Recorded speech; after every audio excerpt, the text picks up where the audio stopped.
Bashkia e Dropullit ka ndjekur një politikë efektive për të shtuar burimet e financimit dhe si rrjedhoi sasinë e fondeve publike. Përveç të ardhurave nga taksat vendore dhe financimin nga buxheti i shtetit, drejtuesit vendor janë përfitues të disa projekteve të Bashkimit Evropian. Kryebashkiaku Dimitra Toli thekson se gjatë vitit 2026 në Bashkinë e Dropullit do të lëvrohen fonde edhe nga disa projekte të tjera të Bashkimit Evropian.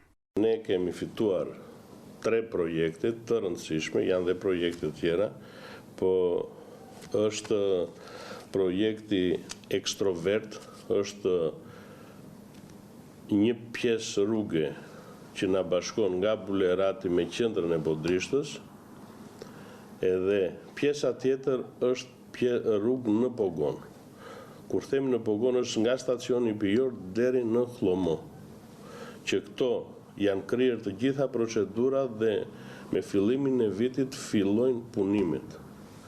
Në këto kemi fituar dhe një projekt tjetër që quhet Ipiros me Dajm, që ka të bëj me shëndetësinë, edhe bashkia jonë ka marrë përsipër të realizoj platformën e telemjekësisë për të mundësuar qytetarët e Dropullit dhe të Pogonit të bëjnë analiza tu dhe në bashkëpunim me spitalin e Janinës të dërgojnë direkt në kohë reale, do me thënë të dërgojnë direkt analizat.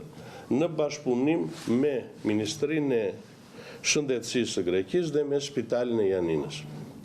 Kish një projekt i rëndësishëm, edhe ky projekt do të filloj në janar, se janë bërë të gjitha procedurat dhe jemi drejt fillimit, edhe urojmë që të jemi në mbështetje të banorëve tanë, që është shumë e rëndësishme. Edhe me këtë projekt do mundësojmë pajisje mjekësore në 4 qendrat shëndetësore të bashkisë tonë. Projekti i tretë është projekt GAP quhet, është ndriçim nëpër fshatra, nëpër qendrat e fshatrave. Kemi përzgjedhur 5 fshatra që do bëhen ndriçim në qendrat e fshatrave.